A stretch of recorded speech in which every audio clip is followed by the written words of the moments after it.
राम राम मंडळी, स्वागत आहे आपलं गावची चवमध्ये. मंडळी, ही भाजी बघू शकता तुम्ही. व्यवस्थित अशी भाजी बघून घ्या. आपल्या दातदुखीवर आणि दाढदुखीवर रामबाण आहे ही भाजी. आणि भरपूर असे लाख मोलाचे फायदे आहेत अजून ह्या भाजीचे. याच्या मुळ्याचा सुद्धा फायदा सांगणार आहे मी तुम्हाला. भरपूर अशी भाजी उगलेली आहे. आपण आता भाजीसाठी भाजी खुडून घेऊ. मस्त भाजी उगलेली आहे. जसं काय पिरली अशा पद्धतीने उगली ती.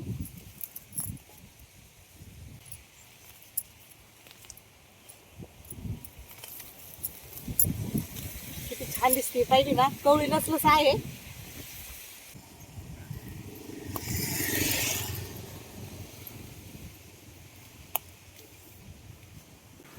भरपूर उगलेली आहे. आता पाऊस पडलाय ना, तिकडं तिकडं रान भाज्याच दिसते आता.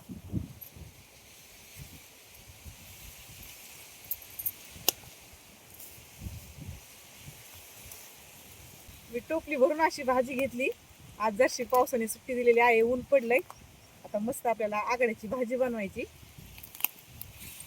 इथं भरपूर भाजी आहे अजून. आता ही अशीच मोठी होईल. ही आहे रान तुळस.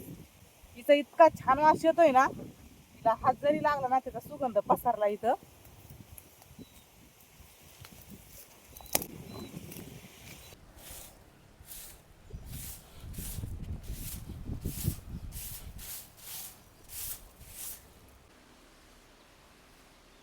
राम राम मंडळी, स्वागत आहे आपलं गावची चवमध्ये. मंडळी, ही बघू शकता, ही आहे आघाड्याची भाजी.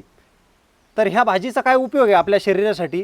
हे बघा, हे 4-5 पानं घ्यायचे आणि हे पानं बारीक चावायचे आहे. याचा रस तुम्ही गिळून घेऊ शकता किंवा थुंकून टाकू शकता. याने काय होणार आहे, तुमच्या दातातील कीड कायमची नष्ट होणार आहे. जर तुमच्या दाताला कीड लागलेली असेल, तुमचे दात ठणकत असतील किंवा हिरड्या जर दुखत असतील ना, तर ह्या 5 पानाचा तुम्ही नक्की उपयोग करा. तुम्हाला 100% आराम मिळेलच. मी पानं चवून घेतो आणि रस गिळून घेतो. आणि मंडळी, ह्या भाजीचा दुसरा फायदा असा आहे, ह्या बघा, ही मोठी काडी दिसत आहे आघाड्याच्या भाजीची. तर काय करायचं आहे, ह्या काडीने ना आपल्याला अशी तोंडामध्ये चूळ भरायची आहे. म्हणजे याचा रस आपल्याला तोंडामध्ये 5 मिनिटं साठवून ठेवायचा आहे किंवा तुम्ही 1 मिनिट हा धरू शकता. तर ह्या रसाने काय होणार आहे, जिथं जिथं तुमच्या दातामध्ये कीड असेल ना, तर 1 मिनिटामध्ये तुमच्या दातात असणारी कीड ही मरून नक्की जाणार आहे. मंडळी, ह्या आघाड्याच्या भाजीचे आपल्या शरीरासाठी खूप म्हणजे खूप असे आयुर्वेदिक फायदे आहेत. तर काय व्हायचं, आपल्या छत्रपती शिवाजी महाराजांच्या काळात जेव्हा आपले मावळे युद्धाला जायचे ना, लढायला जायचे ना, त्यांच्या शरीरावर कुठेही वार व्हायचे, हातावर, पायावर, तोंडावर. मग काय करायचे ते मावळे, ह्या आघाड्याचे आहे ना 7 ते 8 पानं घ्यायचे. हे पानं अशा हातावर आपल्याला चोळायचे आहे आणि याच्यातून निघणारा रस किंवा याचा लेप आपल्याला जखमेवर तिथं लावायचा आहे आणि एका कापडाने बांधून टाकायचा आहे. तर मंडळी, 12 तासाच्या आत आहे ना, आपल्याला जी झालेली जखम आहे ना, ती मुळापासून भरून येते. मंडळी, आमच्या गावाकडे जर आमच्या शिळीला, कुत्र्याला, मांजरीला जर वाघाने जर चावा घेतला ना, आम्ही काय करतो, जिथं वाघ चावलेला आहे ना, ह्या आघाड्याचा पानाचा रस त्या जखमेवर टाकतो.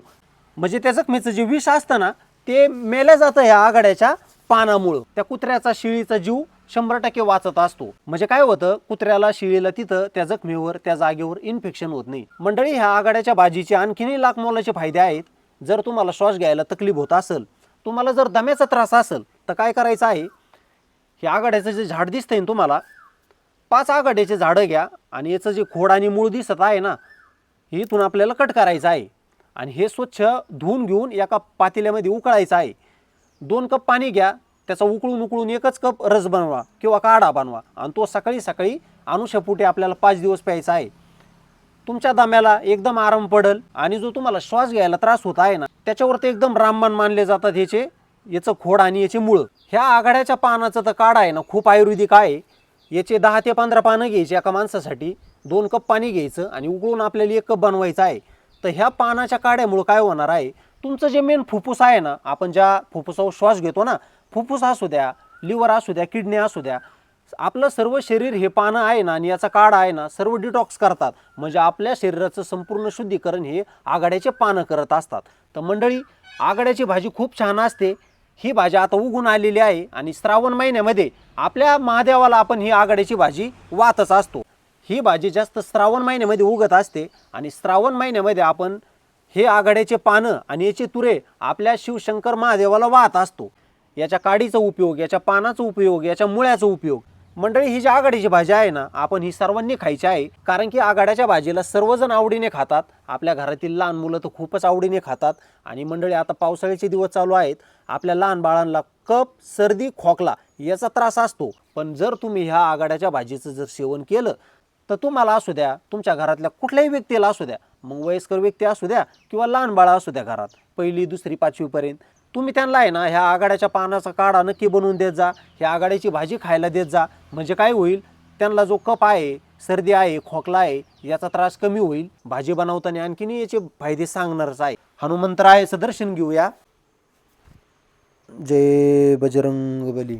ही आघाड्याची भाजी आपल्या शिवशंकराची भाजी आहे. त्याच्यामुळं काय करायचं, ओम नमः शिवाय, हर हर महादेव. आपण भरपूर अशी भाजी आणली. आता आपल्याला ही निसून घ्यायची. मंडळी, ही आहे आघाड्याची भाजी. आणि आघाडा हा कायम आघाडी वाचतो. भाग्यश्री, पण भाजी आवडली ना? हो, भाजी मस्त आहे, कवळी लसलस. बघू कोणी आहे आघाडा. आता शिक नवीन भाज्या उगायला सुरुवात झालेली आहे. भाजी आपण स्वच्छ निवडून घेतली सगळी. आपण आता धुवून घेऊ.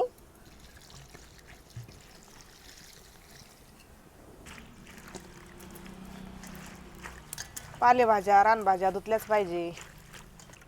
कोणताच रोग नसतो याच्यावर.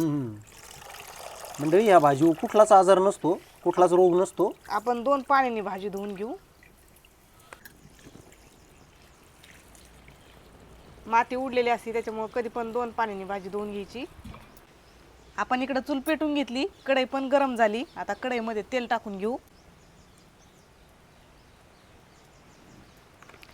आपण जे तेल वापरतो ना, हे लाकडी घाण्यावरचं शुद्ध तेल आहे, सनफ्लावर.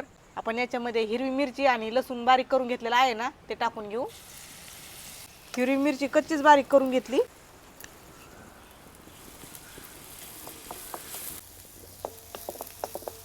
आपलं तिखट चांगलं असं परतलंय. आपण याच्यामध्ये भाजी टाकून घेऊ.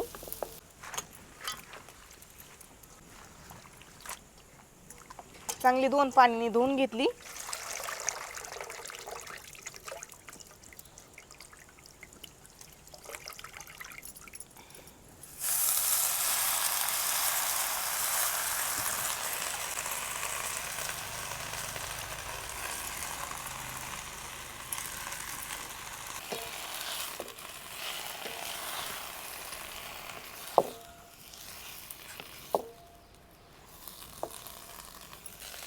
चांगली तेलामध्ये परतून घ्यायची.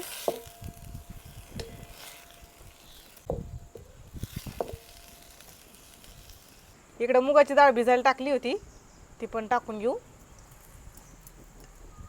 मुगाची डाळ टाकली ना भाजीला, भाजीची चव दुप्पट वाढती.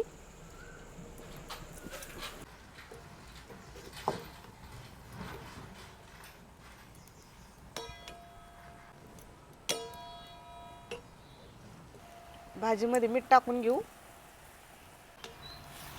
मिठाच्या पाण्यामध्ये छान अशी आपली भाजी शिजन. कवळीच आहे अजून, त्याच्यामुळं शिजायला वेळ नाही लागणार. आणि भाग्यश्री, आपल्या भाजीचा सुगंध किती आलाय.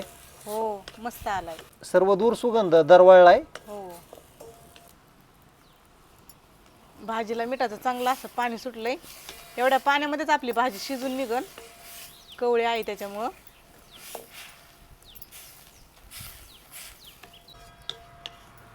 भाजी छान अशी शिजली. आपण थोडासा शेंगदाण्याचा कूट घेतलाय, तो टाकून घेऊ.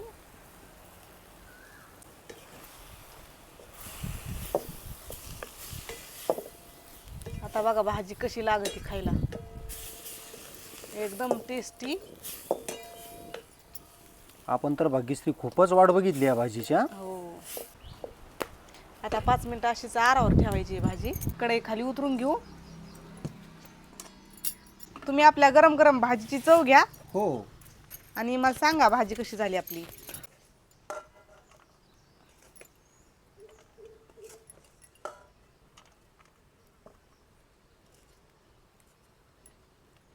धरा.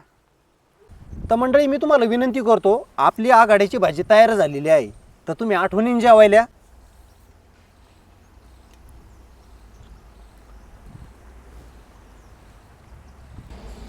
कशी झाली हो?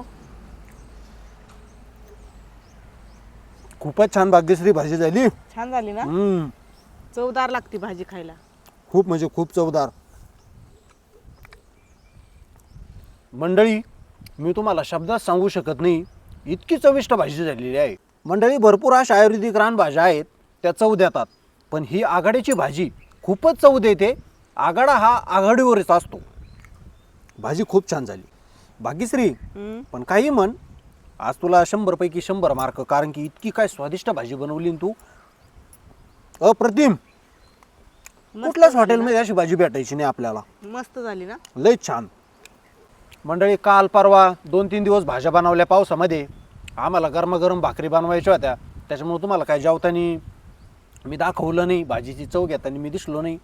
पण आज तुमचा दादा पाऊस वगैरे उघडलेला आहे ना, निसर्गाच्या सानिध्यामध्ये बसून अशा रानभाज्याचा आस्वाद नक्कीच घेत आहे. तर मंडळी तुमच्या दादाकडे तुम्ही आठवणीने कधी या बरं का जेवण करण्यासाठी. तुमचं स्वागतच राहील. गावची चव या यूट्यूब चॅनलवर माझ्या ताईंचं, माझ्या दादांचं कायम स्वागत आहे. तुम्ही कधी तुमच्या दादाच्या घरी या आणि अशा रानभाज्याचा आस्वाद घ्या. आवडली ना मग भाजी? हो, खूपच आवडली भाजी. तर चला तुम्ही पण अशा पद्धतीने आघाड्याची भाजी बनवा बरं का. आता एकदम सोप्या पद्धतीने आपण भाजी बनवलेली आहे. अगदी कुणी पण बनवू शकतं सहज. जास्त काय अवघड नाही भाजी बनवायला. ह्या भाजीमुळे आहे ना तुमच्या शरीराला असं भरपूर फायदा होणार आहे. तुमचे दातदुखी असू द्या, दाढदुखी असू द्या, इतरही भरपूर असे आजार आहेत ते दूर होणार आहे. आपल्या शरीराचं शुद्धीकरण होणार आहे. मेन अवयव असतात ना आपल्या शरीरामध्ये, ते स्वच्छ होणार आहे. त्याच्यामुळे मंडळी तुम्ही आठवणीने आघाडीची भाजी आणा, नक्की बनवा, नक्की खा. मंडळी सगळ्यात महत्त्वाचं, तुमच्या दादाला तुम्ही प्रामाणिकपणे सांगायचं आहे कोणत्या कोणत्या ताईने भाजी खाल्लेली आहे, कोणत्या कोणत्या दादांनी भाजी खाल्लेली आहे ना, आजच्या व्हिडिओमध्ये तुम्ही कमेंटद्वारे नक्की कळवा. तुम्ही पण अशा पद्धतीने भाजी बनवा आणि भाजीची चव आम्हाला सांगा कशी झाली तुमच्या. आयुर्वेदिक रानभाज्या आता उगतच आहेत, उगणारच आहेत. त्याच्यामुळं पावसाळ्यामध्ये भरपूर अशा रानभाज्या खा आणि निरोगी राहा. तर चला, तुम्हाला जर आजचा व्हिडिओ आवडला असेल ना, तर व्हिडिओला नक्की एक लाईक करायचा आहे. व्हिडिओ जास्तीत जास्त शेअर करायचा आहे आपला. आणि सगळ्यात महत्त्वाचं, तुम्ही जर आपलं गावची चव चॅनल सबस्क्राईब केलं नसेल ना, ते पण आठवणीने सबस्क्राईब करायचं आहे. तर चला मंडळी, तुमच्या दादाला आजची भाजी खूप अशी आवडली, आज खूप अशी तब्येतच खुश झाली. तर चला मंडळी, अशाच नवीन एखाद्या व्हिडिओमध्ये भेटूया. तोपर्यंत मंडळी धन्यवाद.